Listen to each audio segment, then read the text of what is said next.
Hey there, I'm Soumya. Welcome back to the channel. So, if you have been seeing the last 2-3 videos, I've been documenting this process of trying to get this goal of publishing an app to the Play Store, or at least just submitting it before 2021 ends. So let me now show the progress till now and some things I have implemented in the past 1 to 2 days. So this is how it looks, and you have already seen it because I had shared that I had implemented this list rendering the jobs. Now what I did was I implemented this search bar instead of navigation, because we don't need it, because we just have this tab navigation, which is fine.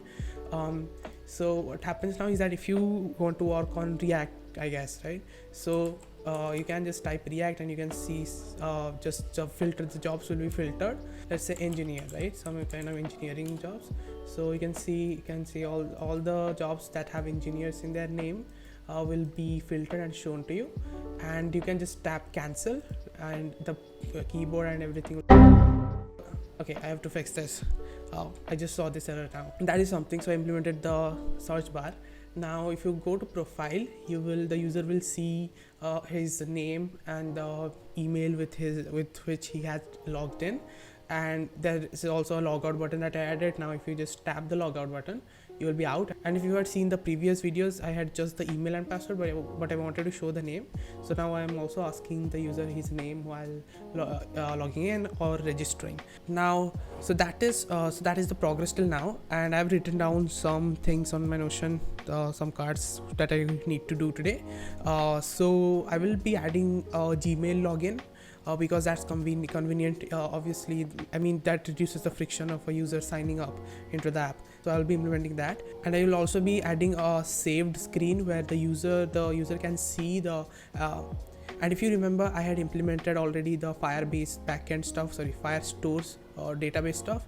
So I'm saving this data when the user clicks on the save icon, but its UI is not integrated, and I have to show the jobs the user is saving to see later or something. So basically, I'll be just making a screen where I rendered those saved jobs, right, so the user can see those. And the last thing I'll be doing is that I'll try to make the auth functionality like perfect, like, because obviously we don't have login and register in both in the same screen. That just seems a bit confusing for the user.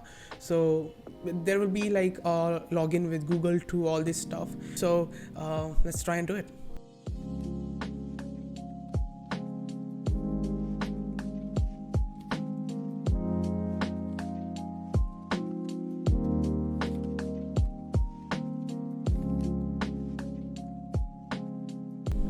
Now sometimes when I try to just make the UI like the real apps have, what I do is either I just Google search, like I'm trying to make the onboarding UI, right, where there will be login, register, or the Google sign in with Google screens. So either I just Google or I use a dribble to just find inspiration, like obviously not copy, but I find like, okay, like this is how it would look good. Okay, so this is the next day, and what happened yesterday was like after just starting to code in like 2.5 hours, I was like completely done with authentication. It was working everything with the new UI. So let me just show you that real quick, and then I'll show you what the problem was. So as you can see now, this is how the thing looks. You can create an account to go to the sign up page. You have to put your name, email, password, then you can sign up. Then you have the login, and there you go, you have the sign in. You have the email, password, sign in. Then you can just press back to go wherever you want, right? Now the problem that I faced, I thought Gmail login, like in anything that I have implemented till now, Gmail login, it's like the most easiest thing. Like, so when I implemented the Gmail login, I was using this article or some videos from the internet. So you use this package. The thing I learned yesterday, so I learned a lot of things yesterday about React Native and working with Expo, is that there are different things you have to do to run something on the Expo app, and to run that thing when you have converted into the binaries or the APK file for your standalone app, right? So for example, there is this client ID that you have to give when you are implementing OAuth anywhere. If you have implemented OAuth anywhere, must have seen you have to bring that client ID from the Google GCP from here, from the credentials, and you have to give it in your app so that Google knows that, hey, this is a this is our registered users and he's using our Google Auth. Actually, yeah, another thing I also noticed that when you make a new Firebase project, Google automatically creates a project for you in the Google Cloud platform, right?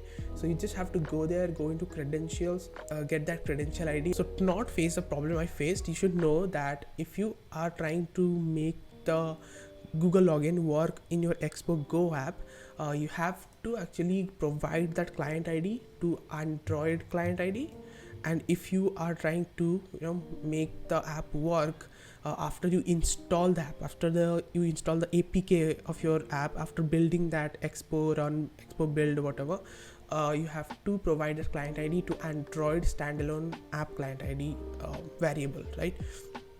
So yesterday it took me like 2-3 hours to just figure this thing out. I was constantly just like this is what is here. It is happening is that I'm actually building this APK and it's been finished, and when it's building you can just go to your Expo's dashboard and it takes like 10-20 minutes to build this thing. So this is how it looks when you're building an app. I had actually built 3 times, as you can see, so the building time took a lot of time. The thing is that to test that login it's working or not, I had to run this app, build this app, then I have to download that app in my phone, install that APK and try to press that button. One time it did not work, and then I have to do this 20-minute process again, 15-20-minute process again to just check that, hey, is this button working in my phone or not. And I get redirected to the web page when, like, if you click a Google sign in, you need a pop-up, right?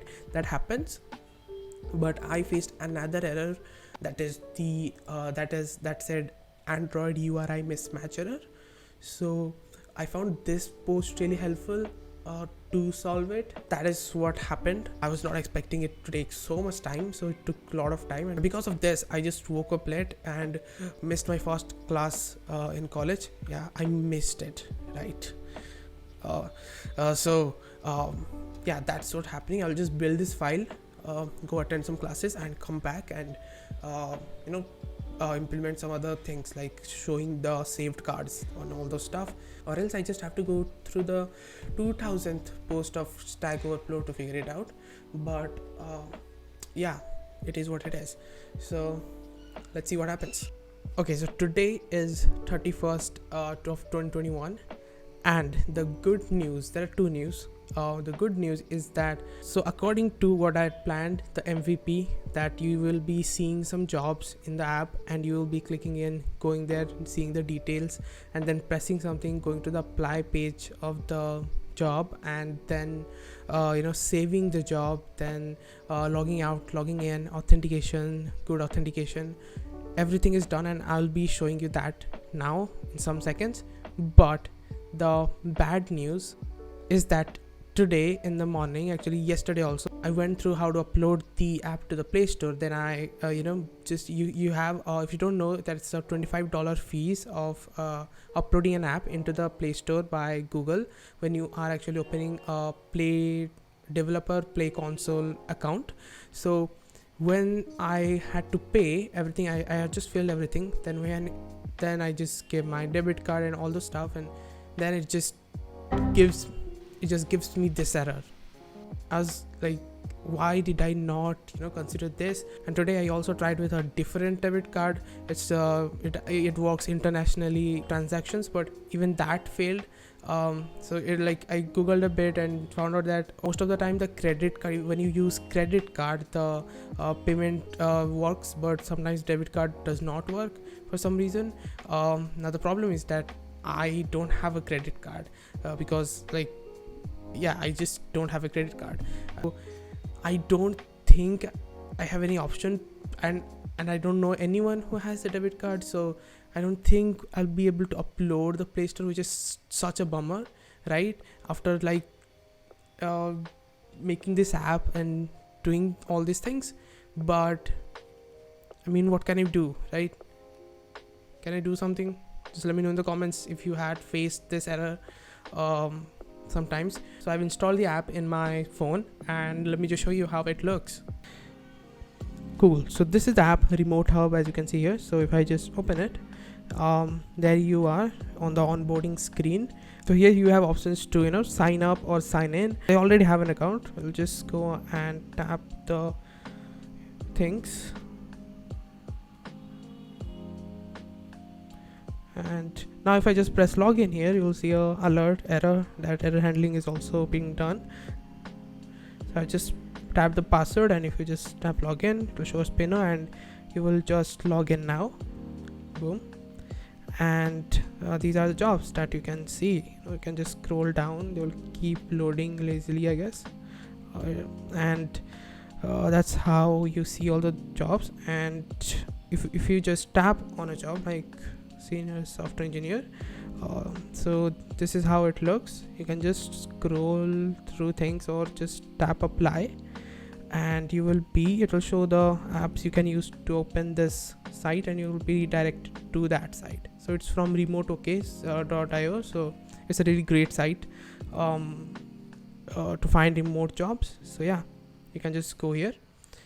Now you can just press back, go back here. Now let me show you the search functionality. Let's say Python stuff. You can just write Python, and you know, it gets filtered the jobs. And then if you just write say engineering stuff, engineer, you'll only see the jobs that have engineer in them.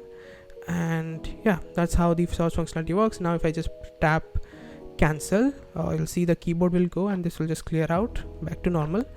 Now that's how this thing works. Now if I just go to my profile, it's pretty minimal. So you just have a option to log out. Here it says that this is the user logged in. Then you have saves. So I have all these things saved, this user has saved. So if I just go here and show you how I save something, so as you can see here, the things that I have saved will be already be blacked here, so that user knows, hey, that I have saved this. So let me just tap a new one. So for example, I love this Angeles senior full stack engineer job, and I just want to save it. So I'll just tap the save button, and you'll see that it will turn black. Now if I just go to my profile and save, so it's all happening in Redux. So that's pretty cool. Everything happens instantly. So as you can see, it's just updated with this, the saves just updated with this job, right? So that's your saves. Now you just go back, you'll be coming to the list, and then to just apply somewhere, for example this full stack engineer, I'll just tap apply here, and just it will try to open in any app compatible. So as it is not, it's just HTTPS URL, it will open in Chrome, and it will be a pop-up, not the Chrome app will open. So that's pretty cool. When you go back, you'll just go back to your app, right? So that is a web browser a thing. Instead of linking of React Native, I use web browser from Expo or something, so that does it. And yeah, so that's pretty much the app. So on a positive note, before like 10-15 days, I did not know how you can make a mobile app with React Native, and did not have the skill, and also had not made something worthy enough to be in the Play Stores. But during this time, I made this, and before the year ends, as I had the goal of just making a app and uploading it to Play Store. The uploading to the Play Store part might not, or mostly not happen. So it just feels pretty cool that before the year ended, I can now make mobile apps. So whenever I have an idea, I can think things, and that, hey, can this be done, or think in different ways, right? So yeah, that's the story, and I guess the end of the series of making this mobile app. And do let me know in the comments what did you think about this video. And yeah, have a great next year. And I'm actually thinking of doing a live stream on solving crypto zombies on YouTube live stream. I don't know it will happen or not, but yeah, have a great year, and yeah, I'll see you in 2022. And this is the last video. Hopefully I edit and upload and not become lazy. So yeah, I'll see you in the next one. Till then, have a great day and keep building.